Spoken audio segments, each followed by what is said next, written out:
आज पूनम अपने पिता के पास आई और कहा, पापा, मैंने अपने पसंद के लड़के से शादी कर ली है। उसके पिता बहुत गुस्से में थे, लेकिन बस उन्होंने अपनी बेटी से बस इतना कहा, मेरे घर से निकल जाओ। पूनम ने कहा, अभी इनके पास कोई काम नहीं है, हमें रहने दीजिए, हम बाद में चले जाएंगे। परंतु उनके पिता ने एक ना सुनी और उसे घर से बाहर कर दिया। कुछ साल बीत गए और पूनम के पिता का निधन हो गया। दुर्भाग्यवश जिस लड़के से पूनम ने शादी की थी, वह भी उसे धोखा देकर भाग गया। पूनम के 2 बच्चे थे, एक लड़की और एक लड़का। पूनम ने खुद का एक रेस्टोरेंट चलाना शुरू किया, जिससे उसका जीवन यापन हो रहा था।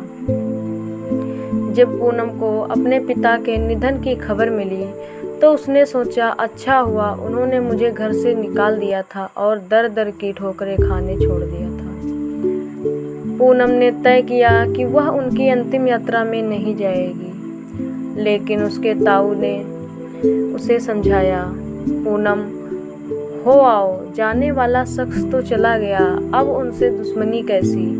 पूनम ने ताऊ जी की बात मान ली और अपने पिता की अंतिम यात्रा में शामिल होने का फैसला किया। जब वह अपने पिता के घर पहुंची, तो सभी उनकी अंतिम यात्रा की तैयारी कर रहे थे। पूनम को उनके मरने का कोई दुख नहीं था, वह बस ताऊ जी के कहने पर वहां आई थी। पूनम के पिता की 13वीं पर उसके ताऊ जी ने उसे एक खत दिया, जिसे उसके पिता ने लिखा था। रात को पूनम ने वह खत खोला और पढ़ना शुरू किया। खत में लिखा था, मेरी प्यारी गुड़िया, मुझे मालूम है कि तुम मुझे नाराज हो, पर अपने पापा को माफ़ कर देना। मैं जानता हूँ तुम्हें घर से निकाला था, पर तुम्हें दर दर की ठोकरें खानी पड़ी, पर मैं भी उदास था, तुम्हें कैसे बताऊँ। याद है जब तुम 5 साल की थी, तब तुम्हारी माँ हमें छोड़कर चली गई थी। तुम कितना रोती थी, डरती थी, मेरे बिना सोती नहीं थी, रातों को उठकर रोती थी।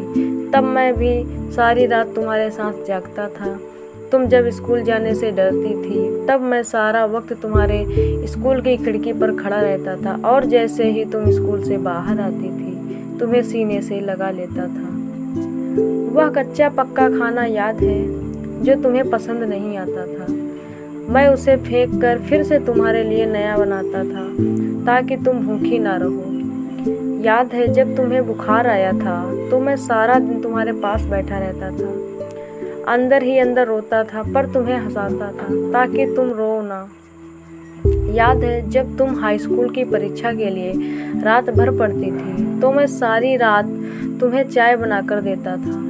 जब तुम पहली बार कॉलेज आई थी और तुम्हें लड़कों ने छेड़ा था, तो मैं तुम्हारे साथ कॉलेज गया और उन बदमाश लड़कों से भिड़ गया।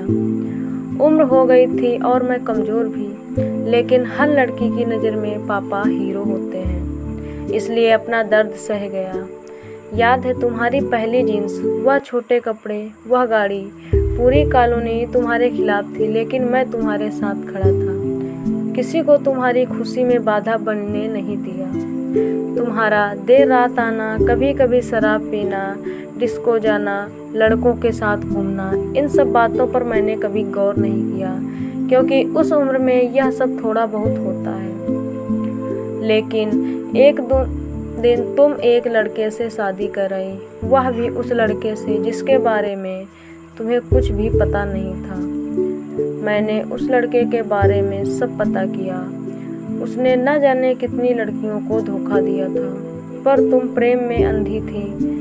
तुमने मुझे एक बार भी नहीं बताया और सीधे शादी कर आई।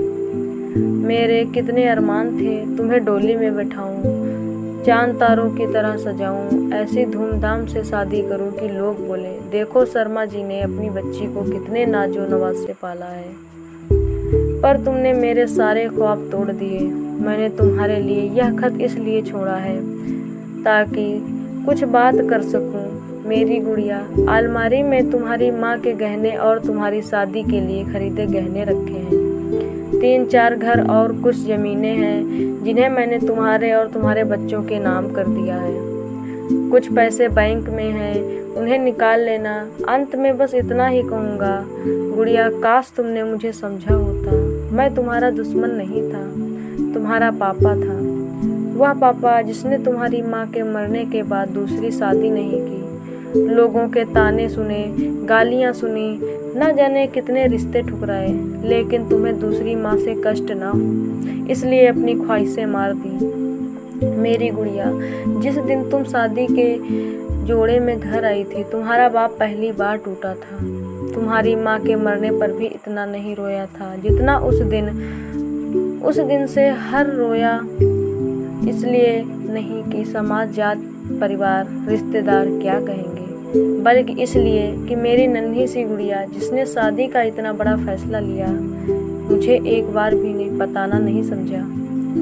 अब तो तुम भी माँ हो, औलाद का दर्द और खुशी सब क्या होता है, वह जब दिल तोड़ते हैं तो कैसा लगता है। ईश्वर तुम्हें कभी यह दर्द न दिखाए। एक खराब पिता ही समझकर मुझे माफ़ कर देना। मेरी गुड़िया, तुम्हारा पापा अच्छा नहीं था जो तुमने उसे इतना बड़ा दर्द दिया।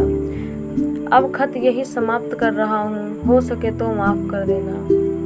पूनम ने खत के साथ लगी ड्राइंग देखी जो उसने बचपन में बनाई थी और उसमें लिखा था, आई लव यू पापा, मेरे हीरो, मैं आपकी हर बात मानूंगी।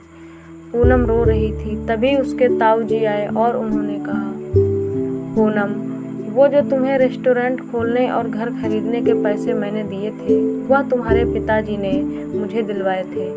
औलाद चाहे कितनी भी बुरी हो, माँ बाप कभी बुरे नहीं होते। औलादें चाहे माँ बाप को छोड़ दें, माँ बाप मरने के बाद भी अपने बच्चों को दुआ देते हैं। पूनम के पापा को सुकून मिलेगा या नहीं मुझे नहीं पता, पर उस खत को पढ़ने के बाद शायद सारी ज़िंदगी पूनम को सुकून नहीं मिलेगा। बस इतना ही कहूँगा दोस्तों, लव मैरिज करना कोई गलत बात नहीं है, पर अपने माता पिता की मर्जी में शामिल हो जाएं। पत्थर से पानी निकल जाता है, वो तो माँ बाप है, कब तक नहीं टूटेंगे। अपने बच्चों की खुशी के लिए हर बाप एक इच्छा जरूर होती है, अपनी बेटी को अपने हाथों से डोली में विदा करने की। हो सके तो उसे एक सपना मत रहने दीजिए।